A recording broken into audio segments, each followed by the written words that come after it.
napi dan versi datang dari awal ya, maksudnya ya. Ada yang bisa? Bisa dari mana? Membersihkan di dapur. Apalagi? Merapikan kursi. Ya, bagus. Tepuk tangan untuk temannya. Oke, kenapa dia disuruh bercerita? Karena hari ini kita akan belajar bercerita. Jadi tema kita hari ini yaitu tentang teks narasi. Jadi dalam teks narasi itu kita akan bercerita. Nah, tujuan pembelajaran kita pada pagi hari ini yaitu setelah Ibu putarkan sebuah video, kita bisa menyebutkan siapa saja tokoh-tokoh dalam cerita tersebut, bagaimana sikapnya, kemudian apa pesan yang terkandung dalam video tersebut. Sekarang kita masuk materi terlebih dahulu ya.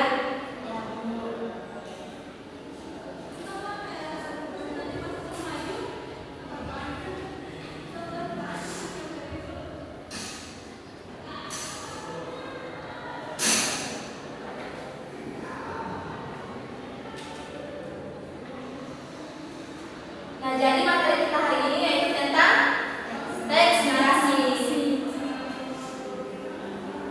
Nah, dalam teks narasi itu ada pengertiannya.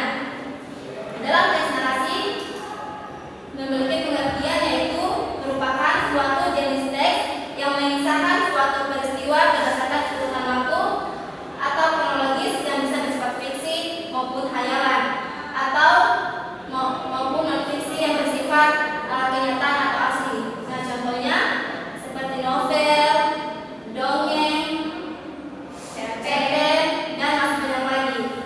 Dan dalam teks narasi itu memiliki tujuan seperti yang pertama untuk memberikan informasi, kedua menambahkan pengetahuan, ketiga menyediakan hiburan bagi pembacanya, kemudian menyampaikan pesan atau moral yang terkandung dalam cerita tersebut.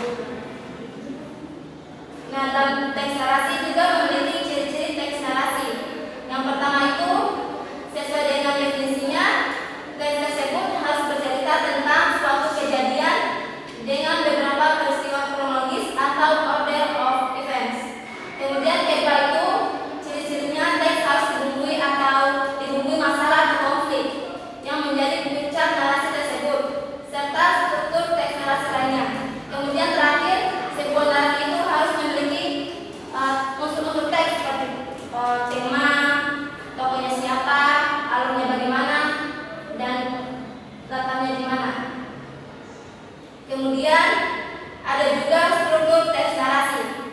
Jadi struktur teks narasi ini ada 4. Yang pertama itu ialah orientasi. Nah, orientasi di sini berupa pengenalan cerita mulai dari latar belakangnya bagaimana, tokohnya siapa, tempat dan waktunya di mana, dan lain sebagainya. Kemudian kedua ada komplikasi. Nah, komplikasi di sini merupakan masalah atau konflik yang akan terjadi di cerita tersebut. Kemudian ketiga ada resolusi. Nah, resolusi di sini adalah solusi atas masalah yang terjadi dalam cerita tersebut. Kita akan lihat solusinya seperti apa dalam cerita tersebut. Kemudian terakhir ada koda. Nah, koda di sini itu pesan apa atau pesan moral dari kisah tersebut. Apa yang bisa kita ambil dari cerita tersebut? Bisa dipahami anak-anak? Bisa, Bu. Oke. Selanjutnya ada juga unsur teks narasi. Nah, unsur teks narasi ini ada 5. Yang pertama ada tema. Nah, tema di sini merupakan gagasan atau pokok-pokok dalam suatu cerita. Misalnya, biasanya membahas tentang percintaan, keluarga, teman, dan masih banyak lagi. Kemudian latar. Latar di sini tempat dari kejadian di cerita tersebut, seperti di pasar, di sekolah, di rumah, dan masih banyak lagi. Kemudian alurnya. Alur ini adalah jalan cerita dari cerita itu sendiri, seperti awalnya bagaimana sampai akhir juga bagaimana. Kemudian ada tokoh. Nah, tokoh ini adalah orang-orang yang memerankan dalam cerita tersebut. Kemudian sudut pandang. Nah, sudut pandang ini ialah yang ceritanya kita sebagai orang pertama, orang kedua, dan ketiga yang bercerita dalam cerita tersebut. Bisa dipahami anak-anak? Bisa, Bu. Oke. Sekarang Ibu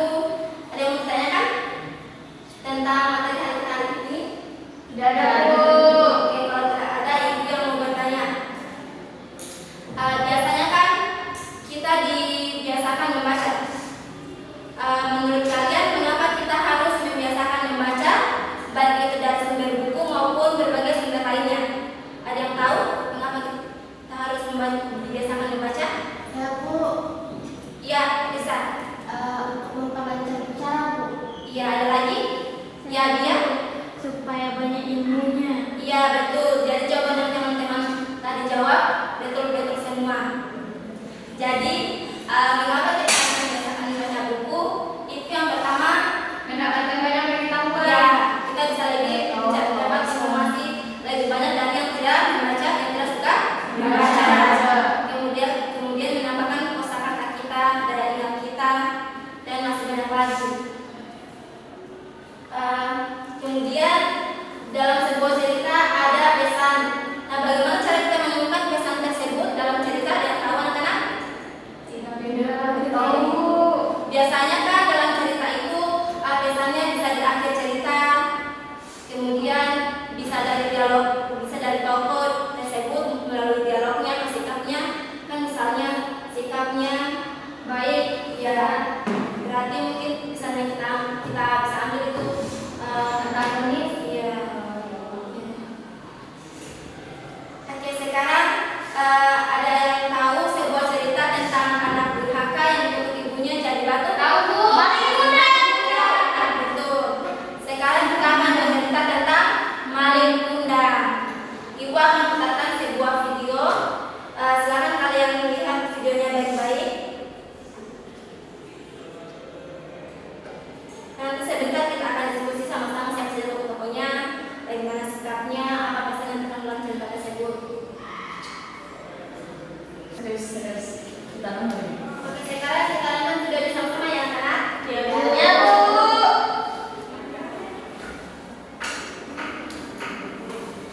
Legenda Maling Kuda. Alkisah di pesisir pantai hiduplah seorang ibu dan anak laki-lakinya bernama Maling Kuda. Sejak suaminya meninggal, ibu Maling bekerja keras untuk menjadi tulang punggung keluarga. Selamat pagi, Ibu ingin berjualan ikan dulu ya, Maling boleh ikut bantu. Tentu saja. Maling kecil memang sangat rajin dan selalu menemani ibunya untuk berjualan ikan di pasar. Ikan segar. Ayo Bu, silakan dibeli ikan segarnya. Meskipun masih kecil, Maling sangat pandai dalam berdagang. Bu, saya mau beli 1 kilo ya ikan. Saya juga 1 kilo ya Bu. Iya, sebentar ya Bu. Ibu pasti lelah seharian berjualan di pasar. Melihat ibunya yang bergolek lemah membuat tekad Maling semakin kuat untuk merantau ketika ia dewasa nanti. Seiring berjalannya waktu, Maling kecil berubah menjadi seorang pemuda yang gagah. Ia merasa sudah waktunya untuk mengingat ibunya untuk bekerja. Apa kamu yakin untuk pergi merantau? Tentu Bu, doakan Maling agar bisa sukses nantinya. Akan didoakan setiap hari. Hati-hati ya, Nak. Sampai jumpa Ibu. Sampai jumpa. Bersama dengan pemuda lainnya, Maling pun mulai menaiki kapal. Sang ibu mulai merelakan anak sematawayangnya itu untuk pergi merantau. Kapal yang membawa Maling pun telah pergi menjauh, meninggalkan ibunya seorang diri. Selepas Maling pergi merantau, ibunya selalu merindukan anak sematawayangnya. Ia selalu teringat dengan Maling saat melihat lautan. Maling, apa kabar kamu? Semoga kamu tetap sehat ya. Waktu pun berjalan, ibu Maling kian menua. Ia masih hidup seorang diri. Maling tidak pernah memberi kabar ataupun pulang. Hingga suatu hari, rumahnya didatangi oleh pemuda. Permisi Bu, apakah ada ibu dari Maling Kuda? Betul, saya ibu dari Maling Kuda. Maling saat ini menjadi saudagar kaya Bu. Kabarnya esok hari dia bersama dengan saudagar lainnya akan berkunjung ke sini. Maling anakku, terima kasih ya, Nak. Pagi pun tiba.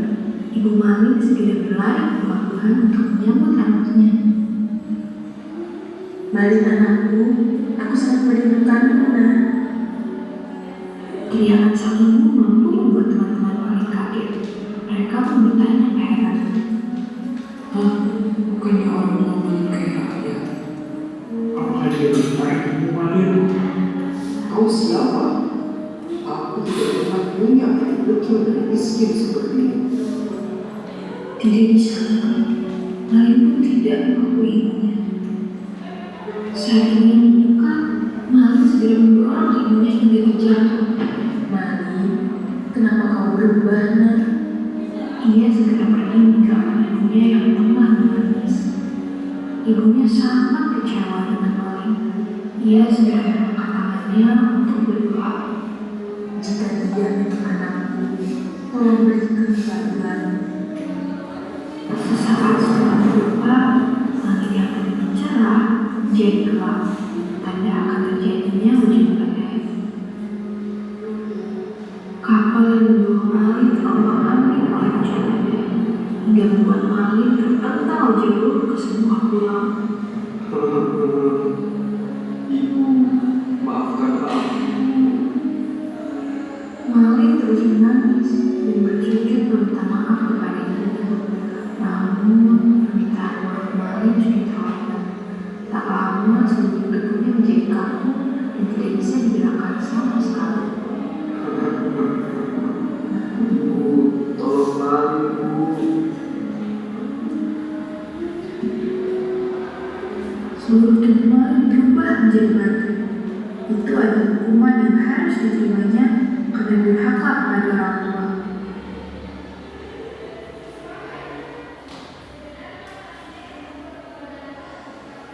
Dan anak-anak, itulah tadi video salah satu tentang teks narasi yang berjudul ada yang masih ingat judulnya apa? Malin Budak. Nah, dalam cerita Malin Budak tadi, ada yang tahu siapa saja tokoh tokohnya? Ibunya Malin, warga, saudagar kaya. Iya, jadi dalam cerita Malin Budak ada tokoh-tokoh seperti Malin, kemudian ibunya, teman-teman Malin, warga, dan masih ada lagi. Nah, kemudian bagaimana sikap dalam tokoh-tokoh tersebut? Seperti Malin, pertama awalnya dia baik, penyayang, bekerja keras, rajin, iya. Kemudian saat dewasa dia berubah menjadi jahat, sombong, karena dia kaya, Bu. iya. Kemudian ibunya tetap sifatnya dia penyayang, setia, sabar.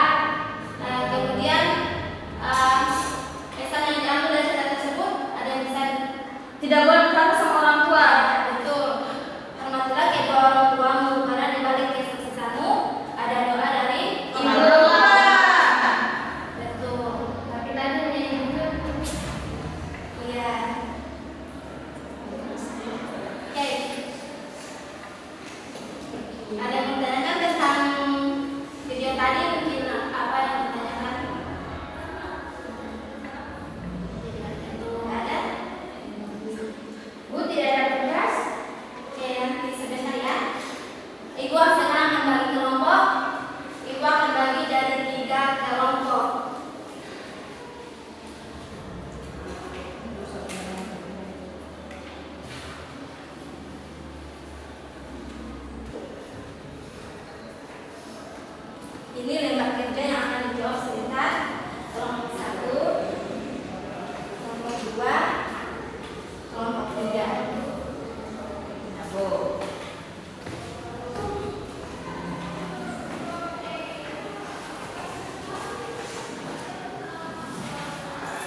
membagikan janji.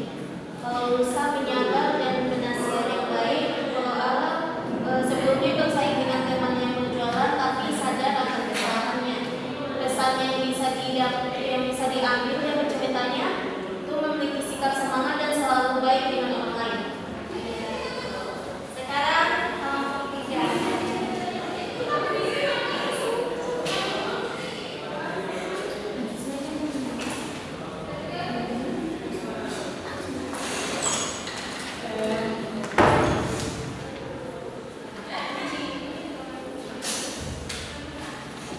Judul dalam ceritanya belajar berjualan.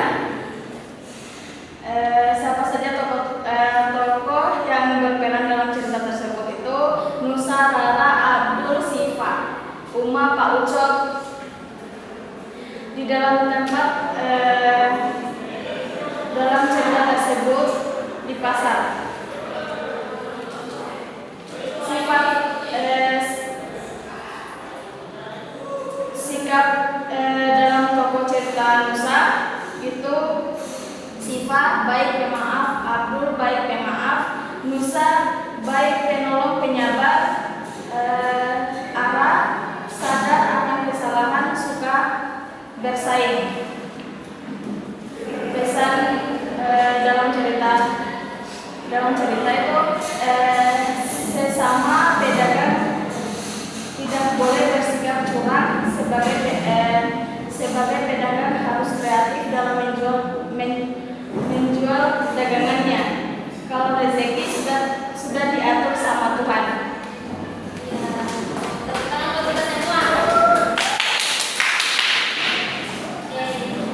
Jadi dalam cerita video tadi, judul ceritanya itu ada Nusa berjualan, kemudian tokoh-tokohnya ada Nusa, Abdul, Siva, Rara. Kemudian tempatnya itu ada di pasar. Kemudian sikap dalam cerita tadi itu Siva baik, kemudian Nusa juga baik, penyayang, menyabar, menasihat. Kemudian Abdul juga baik. Nah, ini dia pertama serahkan namun sadar akan kesalahannya dan minta maaf. Kemudian bisa melewati kesalahan yang sudah diambil. Dalam menjual itu kita harus berkata jujur, harus punya semangat yang tinggi, jangan serakah, harus semangat. Terkait video tadi atau materi kita ada yang ingin ditanyakan? Tidak ada, Bu. Oke, kalau tidak ada, yang bagian kali ini kita tutup. Sekarang kalian kemas-kemas bukunya ditaruh di tas, nulisnya.